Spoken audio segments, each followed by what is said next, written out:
Hi guys, welcome to brain grain दुनिया। दोस्तों, stock market में पैसे इन्वेस्ट करके करोड़पति बनने की डिजायर तो सभी की होती है, लेकिन ये करना कैसे है इसका आइडिया किसी के पास नहीं होगा। इसीलिए आज मैं आपको एक ऐसी इन्वेस्टिंग स्ट्रेटेजी के बारे में बताऊंगा जिसे आपने समझ लिया तो इन्वेस्टिंग करना आपके लिए बहुत इजी हो जाएगा। साथ ही वीडियो के एंड में आपको इन्वेस्टमेंट से रिलेटेड एक सीक्रेट टिप भी मिलने वाली है जिसे यूज करके आप करोड़ों की वेल्थ बना सकते हैं, क्योंकि ये सीक्रेट सिर्फ टॉप 1% लोगों को ही पता है। तो अगर आपको भी ये सीक्रेट जानना है तो वीडियो को एंड तक देखिएगा। इन्वेस्टमेंट का कॉन्सेप्ट समझना कई बार लोगों को मुश्किल लगता है, पर इस स्टोरी से आप इजीली कॉन्सेप्ट को समझ लेंगे। रमेश और गौतम दोनों एक ही गांव में रहते थे और एक ही स्कूल में पढ़ा करते थे। रमेश के पिता की अपनी शॉप थी और गौतम के पिता किसान थे। दोनों ने 10th तक पढ़ाई की और फिर अपने गांव के कपड़े के मिल में जॉब पे लग गए, जहां दोनों को महीने के 15,000 रुपए दिए जाते थे। रमेश और गौतम दोनों ने मन लगाकर काम करना शुरू कर दिया। शुरुआत में उनकी जो भी कमाई होती वो उन्हें घर खर्च और अपनी पर्सनल चीजों में खर्च कर देते हैं। एक दिन उनके मिल में गवर्नमेंट की तरफ से एक स्कीम लाई गई। इस स्कीम में मिल में काम करने वाले लोगों को अपने सैलरी का कुछ पार्ट हर महीने इंडेक्स फंड में डिपॉजिट करना था, जिसके बदले में उन्हें 14 से 15% का इंटरेस्ट मिलता। लेकिन उन्हें ये इन्वेस्टमेंट 25 सालों तक करना था। रमेश को ये स्कीम पसंद नहीं आई। उसे लगा कि ऐसी स्कीम में पैसा लगाने से उसके पैसे डूब सकते हैं। लेकिन गौतम को ये स्कीम पसंद आई। वो अपनी सैलरी का कुछ पार्ट स्कीम में इन्वेस्ट करने के लिए तैयार हो गया। उसने मिल के हेड से बात की और इस प्रोसेस को ऑटोमेट कर दिया, जिसके बाद उसे हर महीने कुछ अमाउंट काट कर सैलरी दी जाती। गौतम बहुत ही हार्ड वर्किंग था। वो बहुत ही लगन से काम करता, जिसकी वजह से जल्दी उसकी सैलरी बढ़ा दी गई। टाइम बीतता गया। इस बीच रमेश ने मिल की जॉब छोड़ दी और दूसरे गांव चला गया, पर गौतम गांव मिल में ही काम करता रहा और उसकी भी मिल में एक अच्छी पोस्टिंग हो गई। देखते देखते 25 साल गुजर गए। 25 साल बाद जब रमेश अपने गांव वापस आया तो उसने देखा गौतम गांव का सबसे अमीर आदमी बन गया है। उसके पास बड़ा सा बंगला है, गाड़ी है और काम करने के लिए बहुत सारे नौकर भी हैं। यहाँ तक कि गौतम के बच्चे शहर के प्राइवेट स्कूल में पढ़ रहे हैं और आराम की लाइफ जी रहे हैं। रमेश ने जब यह सारी चीजें देखी तो उसे बहुत हैरानी हुई। उसके मन में यह चल रहा था कि 15,000 रुपए कमाने वाला आदमी अचानक से इतना अमीर कैसे हो गया। अपने इसी सवाल के साथ रमेश गौतम के पास गया। रमेश को देखकर गौतम बहुत ही खुश हो गया और पूछा कि बताओ तुम कैसे हो और यहाँ कैसे आना हुआ। रमेश ने अपना हाल बताते हुए कहा कि मैं तो ठीक हूँ, पर तुम ये बताओ कि ये सब क्या है और तुम्हारे पास ये सब कुछ कैसे आया? क्या तुम्हारी कोई लॉटरी लग गई है या फिर तुम्हें अपने पेरेंट्स की विरासत मिल गई?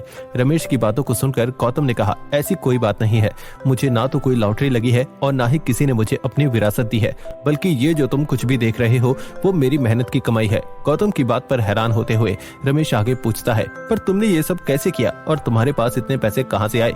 तब गौतम जवाब देता है, तुम्हें वो गवर्नमेंट स्कीम याद है जो नौकरी की शुरुआती साल में बिल में आई थी, जिसे रिस्की बताकर तुमने तो उसमें पैसे लगाने से मना कर दिया था, पर मैंने उसमें अपने पैसे लगा दिए थे। उस स्कीम की वजह से ही आज मेरे पास इतने पैसे हैं। शुरुआत में तो मैं सिर्फ अपने पैसे इन्वेस्ट करता गया। एक टाइम ऐसा भी आया जब मैं खुद भूल गया था कि मैं ऐसी किसी स्कीम में पैसे इन्वेस्ट कर रहा हूँ और मुझे जो भी सैलरी मिलती मैं उसी से अपना सारा खर्च चलाता। लेकिन 25 साल बाद मुझे गवर्नमेंट की तरफ से मेरे स्कीम के बारे में खबर मिली और उन्होंने मुझे बताया कि जो मैंने पैसे डिपॉजिट किए थे उन पर इंटरेस्ट मिलने और कंपाउंडिंग के काम करने की वजह से वो करोड़ों में बदल चुका है। इस तरह मैं करोड़पति बन गया। इस स्टोरी में जिस गवर्नमेंट स्कीम के बारे में बात की गई है वैसे स्कीम रियल लाइफ में एग्जिस्ट नहीं करती, पर जिस तरीके से गौतम ने अपने पैसे इन्वेस्ट किए उस तरीके को SIP कहते हैं। और इस तरीके से स्टॉक मार्केट में पैसे इन्वेस्ट करके कोई भी अपनी सैलरी से करोड़पति बन सकता है। अगर आपको SIP के बारे में ज्यादा आइडिया नहीं है तो मैं बता दूं, SIP एक तरह का इन्वेस्टमेंट प्लान होता है जिसमें आपको एक बार में पैसे इन्वेस्ट नहीं करने पड़ते, बल्कि आपको हर महीने पर्टिकुलर अमाउंट एक पर्टिकुलर फंड में एक पर्टिकुलर टाइम तक इन्वेस्ट कर सकते हैं। पर अब क्वेश्चन ये आता है कि आप अपने पैसे इन्वेस्ट कहाँ करेंगे?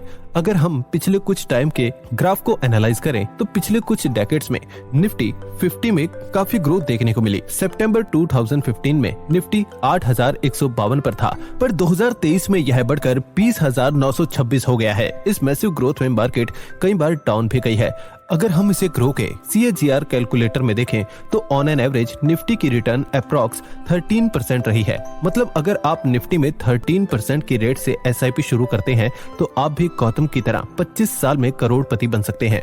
इसे थोड़ा और प्रैक्टिकली देखें तो मान लो आपने 8,000 रुपए की SIP शुरू की और आपको 13% का रिटर्न मिल रहा है एंड आपने अपनी SIP 25 साल तक कंटिन्यू की, जिससे आपने तब तक 24 लाख रुपए इन्वेस्ट कर दिए। इतने रुपए इन्वेस्ट करने के बाद हम रिटर्न को देखें तो हमें रिटर्न में 1.57 करोड़ मिलेंगे। इस तरह आप इजीली अपनी सैलरी से करोड़पति बन जाएंगे और अपने 40s में 4% फाइड रूल का यूज करके फाइनेंशियल फ्रीडम अचीव कर लेंगे। अब आप सोच रहे होंगे 4% फाइड रूल होता क्या है? फायर का फुल फॉर्म है फाइनेंशियल इंडिपेंडेंस रिटायर अर्ली।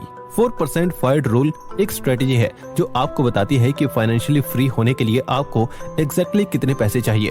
मान लो आपके घर का टोटल ईयरली खर्च 4 लाख है और आपको फाइनेंशियली फ्री होना है तो आपको 4 लाख इंटू 25 अमाउंट सेव करके एक ऐसी चीज में इन्वेस्ट करना होगा जिसमें आपको 4% का रिटर्न मिले।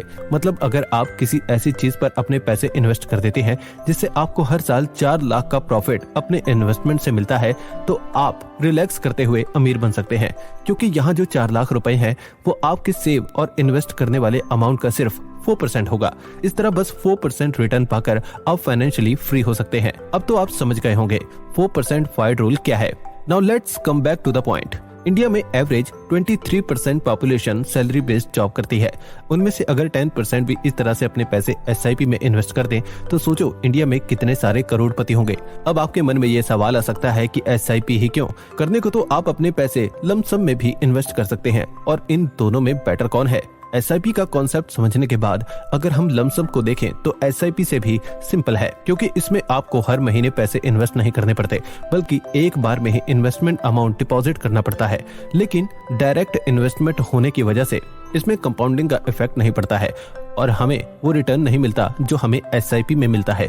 इसीलिए लॉन्ग टर्म इन्वेस्टमेंट के पर्सपेक्टिव से अगर हम देखें तो SIP में इन्वेस्ट करना लमसम इन्वेस्ट करने से अच्छा है। अब अगर आप SIP इन्वेस्टमेंट करते हैं तो इस पर कई चीजों का इम्पैक्ट पड़ सकता है। जैसे मान लो आपने SIP शुरू कर दी, आपने रिसर्च करके अपने अकॉर्डिंग सही फंड में पैसे इन्वेस्ट किए, पर अचानक से मार्केट ही डाउन हो गया तो नॉर्मली लोग ऐसी सिचुएशन में क्या करेंगे? नो डाउट वो मार्केट से डर जाएंगे और अपनी SIP या तो बेच देंगे या फिर विड्रॉ कर लेंगे। वैसे इंडिया में SIP ज्यादा से ज्यादा 5, 10 या फिर बहुत ज्यादा 15 सालों की होती है, लेकिन लोग इतने टाइम तक अपनी SIP कंटिन्यू नहीं कर पाते हैं। Security exchange board of India in short SEBI की रिपोर्ट के अकॉर्डिंग 50% लोग अपनी SIP एक साल में ही बेच देते हैं। सिर्फ 3% या उससे भी कम लोग होते हैं जो 5 साल तक SIP कंटिन्यू करते हैं।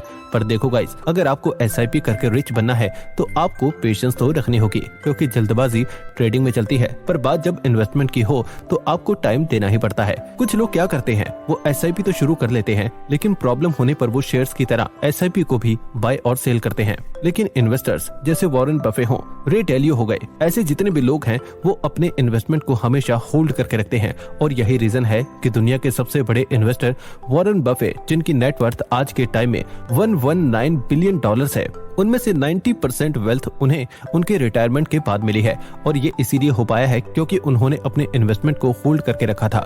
अब जरूरी नहीं कि हर किसी के पास 30-40 हजार की जॉब हो और वो अपनी सैलरी से 7-8 हजार निकाल कर उससे SIP शुरू कर सके, या फिर ऐसा भी हो सकता है कि आपकी फैमिली बड़ी हो और आपको अपने साथ साथ उनका भी खर्चा उठाना पड़ता हो, या ऐसा भी पॉसिबल है अभी आप सिंगल हैं और अभी आपके पास क्योंकि ज्यादा खर्चे नहीं है तो आपने 7,000 इन्वेस्ट कर दिए, पर जब आपकी मैरिज हो जाएगी और आपके ऊपर आपकी वाइफ और बच्चों की रिस्पॉन्सिबिलिटी आ जाएगी तो हो सकता है आप इस SIP को कंटिन्यू ना कर पाएं, या ऐसा भी हो सकता है कि आप इतना बड़ा अमाउंट सुनकर ही SIP स्टार्ट ना करें। SIP करने के लिए इतने पैसे चाहिए ऐसा कोई जरूरी नहीं है। आपके पास जितने भी पैसे हों आप इन्वेस्ट कर सकते हैं।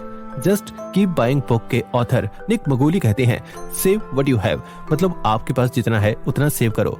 जस्ट लाइक दैट इन्वेस्टमेंट भी काम करती है। आपके पास कम पैसे हैं तो आप उसी से इन्वेस्टमेंट कर सकते हैं। वैसे भी आजकल SIP 500 रुपए से शुरू हो रही है, मींस आप मीडियम साइज पिज्जा के प्राइस से अपनी SIP शुरू कर सकते हैं। इसी के साथ आपको ये ध्यान रखना होगा कि आप लंबे टाइम तक SIP कंटिन्यू करें, क्योंकि 2-4 साल के लिए SIP करने से भी कोई बेनिफिट नहीं है। आपको कम से कम 10-15 साल के लिए पैसे लगाना होगा। इसमें मैं आपको यही एडवाइस करूंगा कि जैसे लोग प्रॉपर्टीज खरीद कर उसे छोड़ देते हैं, स्टॉक्स खरीद कर उसे भूल जाते हैं, वैसे ही आप अपनी SIP को सिस्टमैटिक वे में ऑर्गेनाइज कर दीजिए। मतलब आपको गौतम की तरह हर महीने SIP ऐसे सेट करनी है कि वो आपके बैंक अकाउंट से अपने आप ही डिडक्ट हो जाए। जब आप ऐसा सिस्टम बना देंगे तो आपको हर महीने अपनी सैलरी से SIP भरने की टेंशन नहीं रहेगी, और क्योंकि आपने पूरा सिस्टम ऑटोमेट कर दिया होगा तो लॉन्ग टर्म में आपको पता भी नहीं चलेगा कि आप SIP जैसा कुछ कर रहे हैं। फिर जब आपकी SIP कंप्लीट हो जाएगी तो आप करोड़ों के मालिक बन जाएंगे। SIP करना बहुत सिंपल है। आपको अपना फंड, टाइम और अमाउंट सेलेक्ट करके SIP स्टार्ट कर देनी है। और वीडियो के स्टार्ट में मैंने जिस सीक्रेट टिप की बात की थी वो ये है कि आज के टाइम में आप सैलरी से करोड़पति तभी बन पाएंगे जब आप अपने पैसे FD, mutual fund, direct stock जैसी चीजों में ना लगाकर इंडेक्स फंड में लगाएंगे। क्योंकि रिसेंट कुछ टाइम में इंडेक्स फंड में SIP करने से जितना रिटर्न मिला है उतना रिटर्न किसी भी दूसरे फंड में नहीं मिला है। वैसे तो ये मेरी एनालिसिस है, बाकी आप अपनी रिसर्च कीजिए और उसके बाद ही SIP स्टार्ट करें। आई होप इस वीडियो को देखने के बाद आपको सैलरी से SIP शुरू करने का तरीका समझ आ गया होगा। Thank you brain grain family. अगर आपको ये वीडियो पसंद आई तो वीडियो को लाइक और चैनल को इमीडिएटली सब्सक्राइब जरूर कर दें। और अगर कोई ऐसा टॉपिक जिस पर आप हमारी वीडियो देखना चाहते हैं तो हमें कमेंट करके जरूर बताइएगा। जल्द ही मिलते हैं एक और शानदार वीडियो के साथ। तब तक के लिए गुड बाय, टेक केयर।